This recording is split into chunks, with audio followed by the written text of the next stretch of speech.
নমস্কাৰ আপোনালোক সকলোকে পুনৰবাৰ স্বাগতম নজমাই মছজিদ বন্ধুসকল বলগতে চাওক আজি সন্ধিয়াৰ 7টা গুৰুত্বপূৰ্ণ খবৰ। প্ৰথমটো খবৰ, নিৰ্বাচনত ধুলিচাত বিজেপি, উপনিৰ্বাচনত জয় জয়কাৰ হল ইণ্ডিয়া এলায়েন্সৰ। উপনিৰ্বাচন হোৱা দেশৰ 13টা সমষ্টিৰ ভিতৰত 10টা সমষ্টিতে জয়লাভ কৰিছে ইণ্ডিয়া এলায়েন্সে আৰু মাত্ৰ 2টা সমষ্টিত জয়লাভ কৰিছে বিজেপিয়ে। উপনিৰ্বাচনত জয় জয়কাৰ হল ইণ্ডিয়া এলায়েন্সৰ।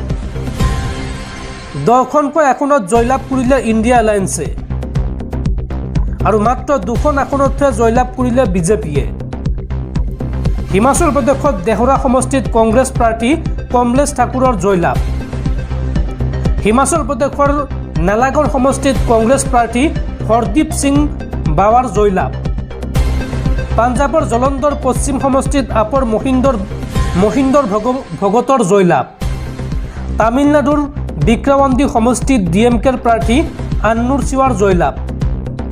উত্তৰাখণ্ডৰ বদ্ৰীনাথ সমষ্টিত লখপত সিং বুটৌলাৰ জয়লাভ। উত্তৰাখণ্ডৰ মাংগালুৰু সমষ্টিত কংগ্ৰেছৰ প্ৰাৰ্থী কাজী মহম্মদ নিজামুদ্দিনৰ জয়লাভ। পশ্চিমবংগৰ ৰায়গঞ্জ সমষ্টিত তৃণমূল কংগ্ৰেছৰ প্ৰাৰ্থী কৃষ্ণ কল্যাণৰ জয়লাভ। ৰাণাঘাট দক্ষিণ সমষ্টিত তৃণমূল কংগ্ৰেছৰ মুকুটমণি অধিকাৰীৰ জয়লাভ। বাগ্ৰা সমষ্টিত টিএমচিৰ মধুপৰ্ণা ঠাকুৰৰ জয়লাভ। আনহাতে মানিকতলা সমষ্টিত টিএমচিৰ প্ৰাৰ্থী সুপ্তি পাণ্ডেৰ জয়লাভ। ইফালে হিমাচল প্ৰদেশৰ হামিৰপুৰ সমষ্টিত জয়লাভ বিজেপিৰ প্ৰাৰ্থী আশিষ শৰ্মাৰ। মধ্যপ্ৰদেশৰ আমৰাৱাড়া সমষ্টিত জয়লাভ কৰে বিজেপিৰ প্ৰাৰ্থী কমলেশ প্ৰতাপ সাহাই। বিহাৰৰ ৰূপৌলী সমষ্টিত নিৰ্দলীয় প্ৰাৰ্থী শংকৰ সিঙৰ জয়লাভ। দেশৰ 13টা সমষ্টিত 10টা সমষ্টিতে জয়লাভ কৰিছে ইণ্ডিয়া এলায়েন্সে আৰু তাৰ পিছতে ইণ্ডিয়া এলায়েন্সৰ শিবিৰত আনন্দৰ বন্যা। পৰৱৰ্তী খবৰ, আমেৰিকাৰ প্ৰাক্তন ৰাষ্ট্ৰপতি ডনাল্ড ট্ৰাম্পক লক্ষ্য কৰি দুৰ্বৃত্তৰ গুলীচালনা আৰু দুৰ্বৃত্তৰ গুলীত গুৰুতৰভাৱে আহত প্ৰাক্তন মাৰ্কিন ৰাষ্ট্ৰপতি ডনাল্ড ট্ৰাম্প। আমেৰিকাৰ প্ৰাক্তন ৰাষ্ট্ৰপতি ডনাল্ড ট্ৰাম্পলৈ গুলীচালনা দুৰ্বৃত্তৰ। এক সভাত ভাষণ দি থকাৰ সময়তে ভয়ংকৰ ঘটনা। কোনো দুৰ্বৃত্তই ট্ৰাম্পলৈ লক্ষ্য কৰি চলালে গুলী। ডনাল্ড ট্ৰাম্পৰ সভাত আতজাইকৈ গুলীচালনাৰ খবৰ আহিছে আৰু কথমপি প্ৰাণ ৰক্ষা পৰিল প্ৰাক্তন ৰাষ্ট্ৰপতি ডনাল্ড ট্ৰাম্পৰ। দুৰ্বৃত্তই চলোৱা গুলী লাগিল ডনাল্ড ট্ৰাম্পৰ কাণত। আমেৰিকাৰ ৰাষ্ট্ৰপতি পদৰ প্ৰাৰ্থী এইবাৰ ডনাল্ড ট্ৰাম্প। পেনচিলভেনিয়াৰ বাটলাৰত ট্ৰাম্পে সম্বোধন কৰিছিলে সভা আৰু অসংখ্য লোকৰ উপস্থিতিত চলি থকা এই সভাতে অথন্তৰ। ট্ৰাম্পলৈ গুলীচালনা কৰাৰ পিছতেই বাটলাৰত লাগে হোৱা ধোৱা। গুলীচালনাৰ পিছতে ট্ৰাম্পক ততালিকে নিয়া হয় নিৰাপদ স্থানলৈ আৰু নিৰাপত্তাৰক্ষীয়ে ঠাইতে গুলীয়াই হত্যা কৰে ট্ৰাম্পক লক্ষ্য কৰি গুলীচালনা কৰা দুৰ্বৃত্ত। পৰৱৰ্তী খবৰ, পুনৰ গ্ৰেপ্তাৰ হল বিতৰ্কিত শিক্ষক ভিক্টৰ দাস। ৰাজপথত তাণ্ডৱ চলোৱা ভিক্টৰক ঘৰৰ পৰা নিশা গ্ৰেপ্তাৰ কৰিলে আৰক্ষীয়ে। পুনৰ গ্ৰেপ্তাৰ হল বিতৰ্কিত শিক্ষক ভিক্টৰ দাস। নিশা দদৰা আৰক্ষীয়ে গ্ৰেপ্তাৰ কৰিলে ভিক্টৰক। দদৰা আৰক্ষী চকীৰ আইচিক আক্ৰমণ কৰিছিল ভিক্টৰে। ভিক্টৰে দদৰা পচৰীয়া পথত সৃষ্টি কৰিছিল সন্ত্ৰাসৰ। ভিক্টৰে সুৰাৰ ৰাগীত মাতাল হৈ যান বাহন চালক আৰু আৰোহীক কৰিছিল আক্ৰমণ।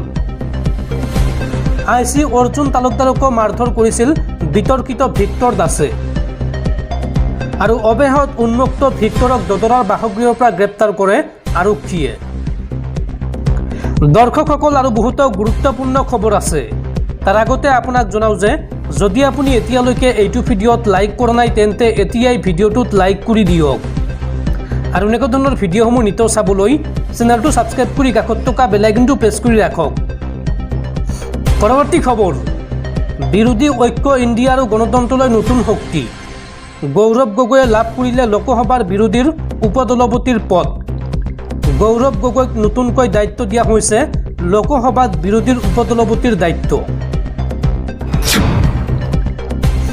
পৰৱৰ্তী খবৰ, ৰাজ্যত পুনৰ উগ্ৰপন্থী সংগঠন আলফাৰ নামত ধন দাবী।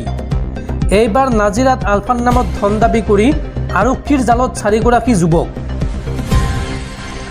নিষিদ্ধ ঘোষিত উগ্ৰপন্থী সংগঠন আলফা স্বাধীনৰ নামত ধন দাবী কৰি নাজিৰাৰ বিহুবোৰত চালফাসহ আটক হৈছে কেইবাজনো যুৱক।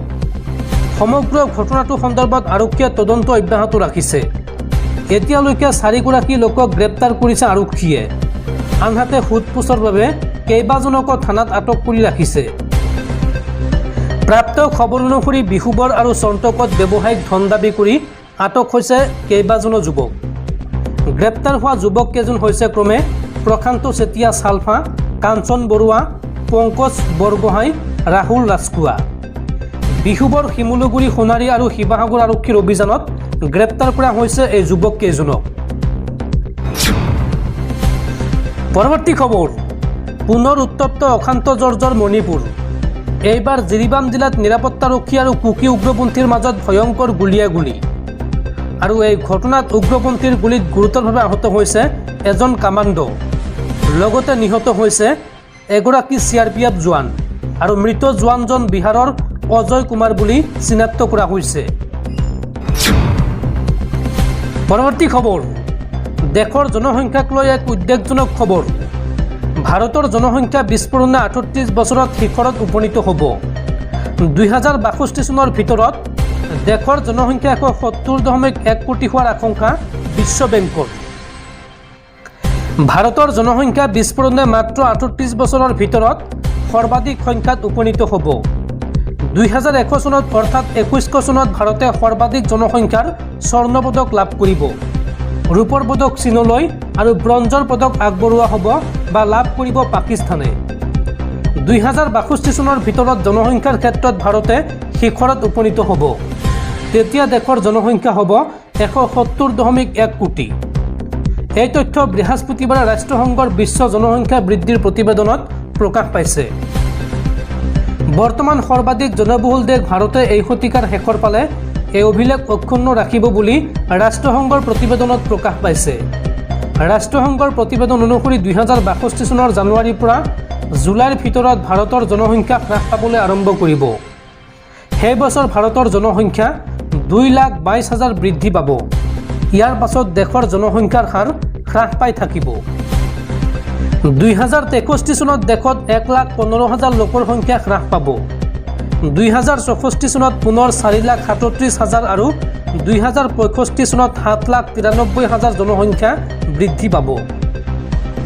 বৰ্তমান ভাৰত বিশ্বৰ ভিতৰতে সৰ্বাধিক জনবহুল দেশ। এতিয়া দেশত 145.1 কোটি লোক বাস কৰে। তাৰ পাছত চীনত 141.9 কোটি লোক বাস কৰে। ইয়াৰ উপৰিও আমেৰিকাৰ জনসংখ্যা মাত্ৰ 34.5 কোটি। উল্লেখযোগ্য যে 2054 চনত ভাৰত আৰু চীনে নিজৰ স্থিতি অক্ষুণ্ণ ৰাখিলেও পাকিস্তানে আমেৰিকাক চেৰ পেলাব।